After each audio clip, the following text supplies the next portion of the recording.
রথযাত্রা আর ওর জন্মদিন দুটোই একই দিনে, তাই ভাবলাম দিনটা একটু নিজের মতো করে স্পেশাল বানাবো। সকালে স্নান করেই প্রথমে পায়েস বানালাম, ঠাকুরকে ভোগ দিলাম, গোপালকেও খাওয়ালাম। তারপর শুরু হলো আজকের সবচেয়ে বড় মিশন, রান্না। একটা কথা বলেই রাখি, আমি কিন্তু রান্না করি না। আমাদের একজন মাসি আছেন, উনি আমাদের রোজ সুন্দর সুন্দর রান্না করে খাওয়ান। রান্না করতে আমার খুব একটা ভালোও লাগে না, তবে রান্না পারি না সেটা কিন্তু একদমই না। আজ প্রথমবার বানাবো মাটনের কোনো রেসিপি, মাটন ডাক বাংলো। পুরোটাই ইউটিউব দেখে মাটন ম্যারিনেটে বসিয়ে ঠাকুরের প্রসাদ মানে পায়েসটা খাওয়াতে গেলাম দেবর্ষীকে। ততক্ষণেও প্রায় রেডি। ব্রেকফাস্টে ছিল লুচি আর পায়েস, কিন্তু সেটা শুট করতে ভুলে গেছি। ও বেরিয়ে যাওয়ার পর বসালাম মাছ। সেদিন দই কাতলা রান্না করেছিলাম, অনেক ধৈর্য ধরে রান্না করেছি, জানতাম মন দিয়ে রান্না করলে খারাপ তো হবেই না। এরপরেই মাটনের প্রিপারেশন স্টার্ট করলাম, আর ওদিকে বাসন্তী পোলাও বসিয়ে দিয়েছি। চালটা অবশ্য আগে থেকেই ম্যারিনেট করে রেখেছিলাম। মাটনটা অনেকক্ষণ কষিয়েছি, বাট তবুও কুকারে 4টা মতো হুইসেল দিতেই লেগেছিল। ওর ডাল অত ফেভারিট না, সেজন্য ডাল বানাইনি। আর মাসে কিন্তু 3 রকমের ভাজা বানিয়ে গেছিল। এবার আমি আর বলবো না, এবার বলবে ও। হ্যাপি বার্থডে লাভ।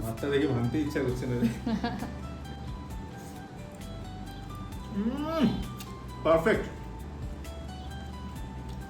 Wow, just wow. আমি একটু রিভিউটা আগে দিয়ে দিই। দই কাতলা, মাই গড, একদম বিয়ে বাড়ির মতন বানিয়েছিস রে। সত্যি টেস্টটা কেমন হয়েছে, দ্যাটস মোর ইম্পর্টেন্ট। লবণ কম হয়েছে। পারফেক্ট, ও মাই গড, A1, মা কালী বলছি, এক্সাক্ট বিয়ে বাড়ি। ওকে, টাইম ফর মাটন। এক পিস দিয়ে শুরু করি, একটু গ্রেভি নিই।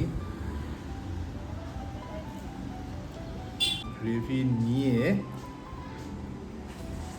মাটন ভাঙাটা দেখা তো। মাটনটা কি সিদ্ধ হয়েছে? সিদ্ধ হয়নি মানে, এই দেখ। ও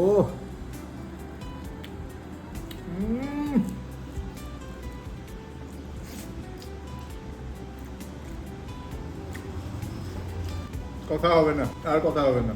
একদম দিলসে বলছি, আমি রিভিউ দিচ্ছি বলে মিথ্যা কথা বলছি না আমি। সব কটা আইটেম মানে পারফেক্ট, একদম পারফেক্ট।